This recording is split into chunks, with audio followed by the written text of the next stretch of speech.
With all the new technology and the abundance of information on the web, you would think that buying or selling or understanding the real estate market would be easier than ever. But ask yourself one question. Now that you've done your homework and you think you know what's going on, what do you do next?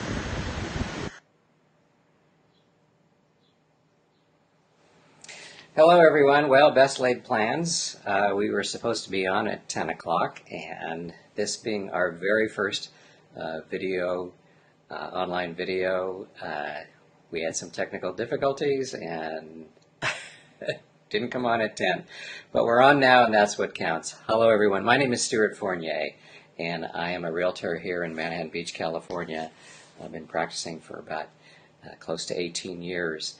And what we wanted to do is create a different kind of blog, a blog that gets into the real meat and bones of a transaction.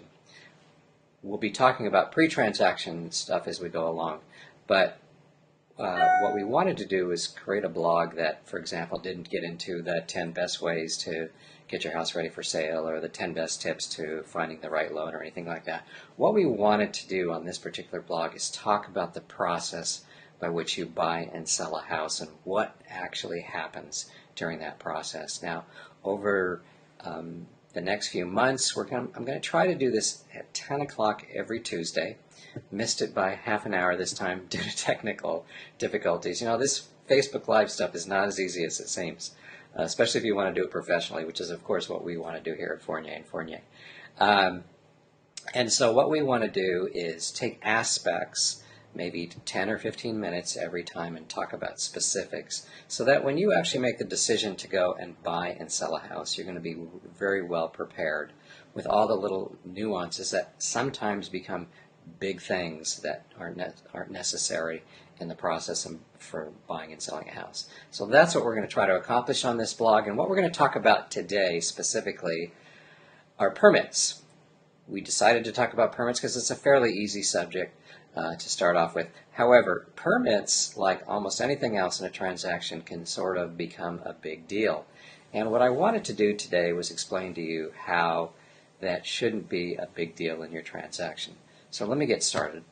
The number one question I get when it comes to getting a house that's non-permitted or permitted is, can I sell a house that's non-permitted? And the answer, or buy a house that has a non-permitted situation. And the answer to that is yes. You can buy and sell homes that are not permitted. However, some cities actually do require, not too many that are in my area, but some cities do require a city inspector to come out and make sure that there are no non-permitted issues, and then they allow the sale to go through. But that's far and few between, actually. Most cities don't do that. But let's talk about the psychology and how big of a role permits play in the process. First of all, let's talk about permits themselves. Most houses that are, say, over 10 years old, tend to have aspects of the house that are non-permitted. And the biggest example I can give, I shouldn't say the biggest example, but one example I can give are, for example, water heaters. Okay? Now, all water heaters need to be double-strapped in California, that is. All water heaters need to be double-strapped before their sale. That's actually a law. And you cannot deliver a house without it. But that's sort of the only, that and smoke alarms and fire alarms, carbon monoxide alarms are the only thing that's required in California. Outside of that, the state doesn't necessarily care about what the local communities care about. That is the city permits. So with city permits, what you have to be aware of is they understand that most houses that are 10 years or older aren't going to be able to always keep up with the ongoing changes that are given to the construction industry to build houses differently. In other words, it's accepted that every time there's a change, you're not expected to necessarily go out and make that change. There are exceptions to the rule when it becomes, for example, if it's an extreme safety issue and the city notifies everyone that there is a new regulation that everyone needs to adhere to. That's the exception.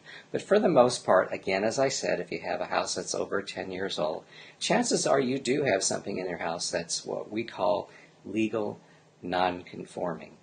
And now what that means is you're allowed to have that even though it's not up to code. However, when you go to make any changes on that particular appliance or wall or whatever it might be, you're expected to go to City Hall and get a permit. Now, one thing I want to stress is that the word illegal kind of freaks everybody out all the time. Trust me, the police are not looking around the corner to put handcuffs on you because you have an unpermitted house. It just doesn't work that way. In fact, cities bend over backwards many, many times to make the process a whole lot easier than you may think. Well, I had a situation, for example, to give you an example of a client that was just stressed out over the fact that she had a particular wall that was part of a remodel, and she knew that that wall was not permitted. And she was very scared to sell her house, but she had to disclose it to the buyers. And so finally, I said, you know, it's really not that big a deal. Why don't we go down to City Hall, take a look and see what's going on? And in fact, the wall did turn out to be non-permitted. That meant that they had built the wall. Use that term nowadays. They had built the wall and didn't get a permit. So the city simply came down, put a little hole in the wall, checked the way that it had been built, and found that it was just fine, and gave her the permit. And the whole thing was, I think, maybe $150. So the point that I want to make in this video is, please don't let that become a determining factor as to whether you buy a house or you don't buy a house. Look into the specifics about the particular permit, and 9 times out of the 10, whatever city you're in, they're going to be very cooperative. They want to work with you. They'd rather see you, especially 9 times out of 10, it's related to safety issues with regard to the structure of the house. They're going to work with you to make it as simple as possible so that you can move forward.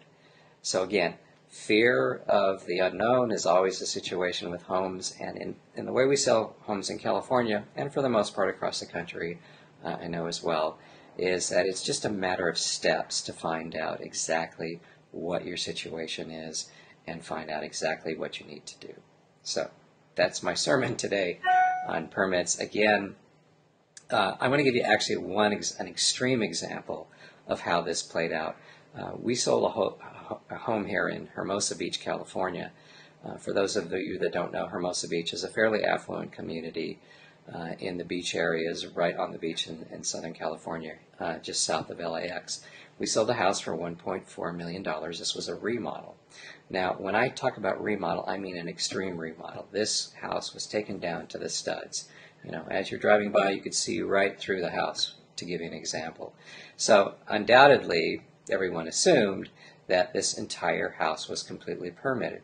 Now, what happened was, and to follow up on that, the listing agent and the owner both advertised the house as a legal remodel. So that implies that all the permits were pulled for that particular remodel. Lo and behold, my clients were walking down the street. They were from Sacramento, and they just happened to be going by City Hall, and they said, you know, we're really excited about this house, but let's pop into City Hall and take a look at the permits.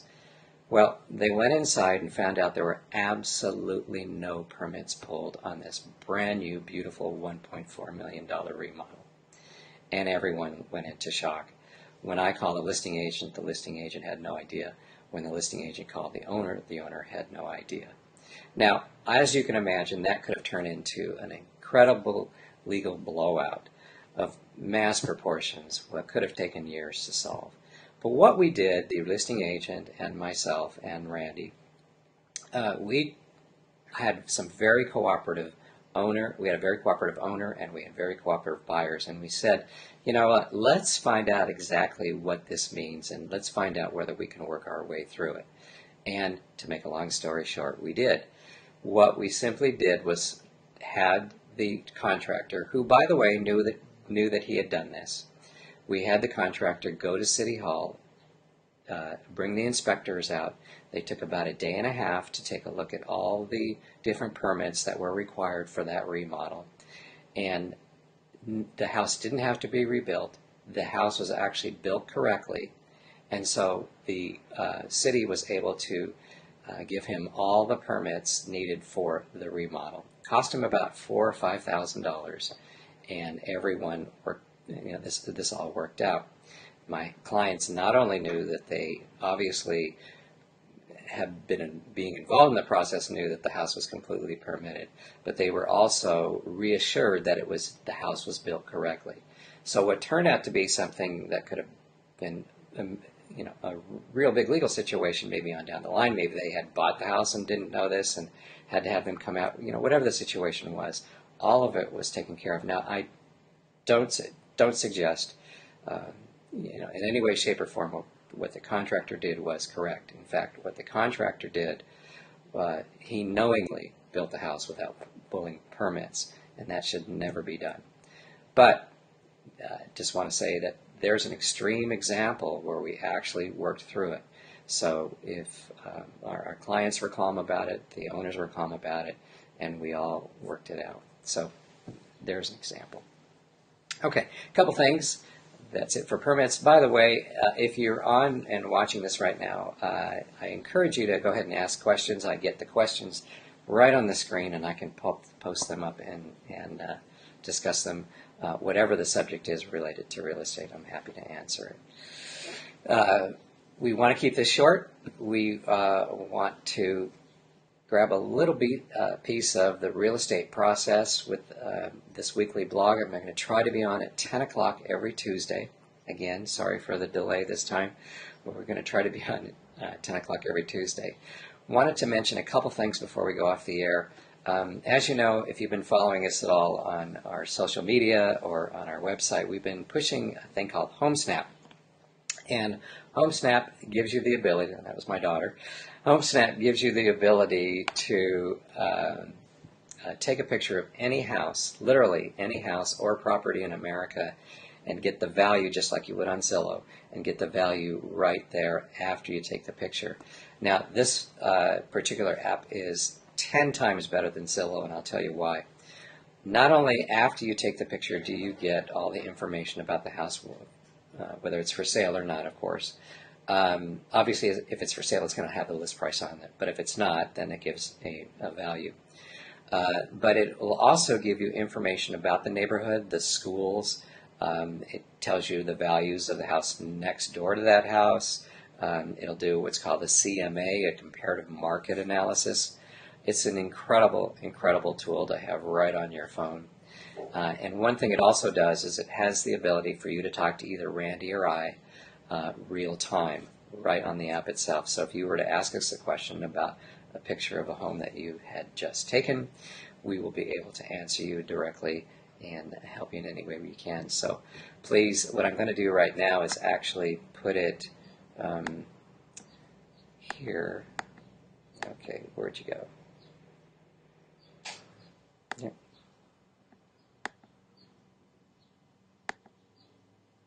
I guess I can't do it. Okay. I was able to do it last time. When I get off the air, what I'm going to do is put a link. You can go on our website. Well, actually, you can't go on our website. What I'm going to do is put a link for this right on this blog underneath, and go ahead and hit the link. It's called, again, Fournier Fournier HomeSnap is the page you'll go to. Just put your email address there. We'll download the program and send it to you. Okay. So again, purpose of this is to talk about the nuts and bolts of the actual transaction itself, giving you sort of behind the scenes looks at some of the stories that we've gone through and the solutions for some of your problems during the transaction process. If you want to ask me any questions, please feel free to just hit the comment section, and I'm happy to get back to you. If I don't get it this time, I will answer it for you on the next broadcast, probably next Tuesday at 10 o'clock. So with that, thanks so much for tuning in. I hope you'll forgive the technical difficulties, given this was our first time, and we'll see you next time. Bye-bye.